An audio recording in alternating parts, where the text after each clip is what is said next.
Hi everyone, Kurt Holzinger here, Zinger Financial Solutions, Hump Day. I call it Help Day. We're going to talk about, like I said last week, credit scores. How can you get credit? Can you build credit? Comments from young people, not young just age-wise, but people that haven't used credit. I've got a 750 credit score on Credit Karma, but I can't get a car loan for 20 grand. Maybe their credit card is a Victoria's Secret credit card or department store credit card with a $500 limit, and they've used $100 over the last year. Now, that doesn't show sufficient amount of credit history to prove to a creditor, like a bank, to loan you the money, because the history of responsible credit usage is just not there yet. And it's not their fault. They just new in life or new in the credit game.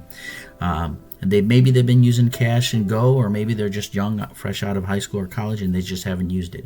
So just because you have a score of 700 plus on Credit Karma, which is just one small monitoring service that came out several years ago, you could say the same thing, maybe on your Experian and your Equifax Vantage scores, or your FICO scores could be high, but only based on one credit card, Victoria's Secret, the $500 credit limit, or JCPenney with a $1,000 credit limit that you've used for a year. You've used it responsibly. You haven't, maxed it out. You're under 30% credit usage, but you just don't have any other lines of credit. And it's not the person's fault. They just haven't had experience in life of the credit in the credit arena.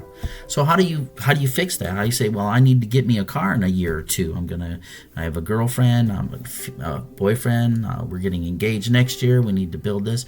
It's simple. You get that credit card responsible.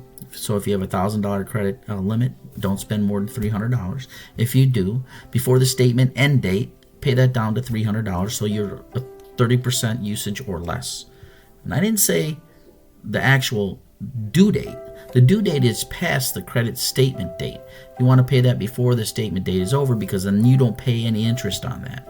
If you pay that off, let's say you spend $500 on a $1,000 credit card.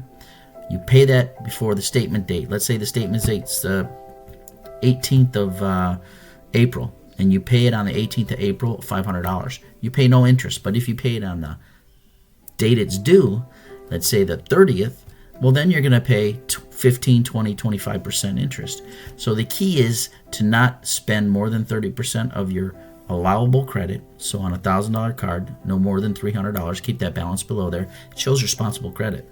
And for you not to pay interest on that credit card, just pay before the statement date is closing, and it'll be on the top of your statement rather than the actual due date. So how do you actually get more credit? They say, well, how am I going to get a car if I just got this? Well, open another card. Maybe go to your department store credit cards, a gas card. And if you have family members that have responsible credit, ask them to be maybe a additional user and build your credit that way and get more lines of credit. Once you do that, maybe open up a furniture store credit card. A lot of them will be going through Synchrony Bank. You can also open up a gas card, Walmart card, these things, and then build those. Meaning, if you get a credit limit based on your credit history, they're going to give you higher credit as long as you're responsible for it, and then you can build it that way. Let's say you don't have any credit at all, zero. Go to your bank if you have a checking account. If you don't have a checking account, open one for $100 or so. Go to the bank and ask them what kind of secured credit card programs you have. They say, okay, well, you can open a secured credit card, meaning that you're going to have to put money on that card for $300 or $500. That's secured with your money. You use that money for 90 days. For instance, you open a Visa card with ABC Bank. You use your $500. You spend your $500 responsibly, charging for gas, food items, and then before the statement date's over, pay it down, and then build that for 90 days, and then go back to the same bank and say, can I open a Visa or MasterCard unsecured? That means that you're going to ask for that bank's money instead of your money. And they'll look it over and say yes or no. Okay, you have been responsible for 90 days. We'll let you open a Visa, MasterCard through ABC Bank. Okay? So that's one way to build that credit, and that's a good way.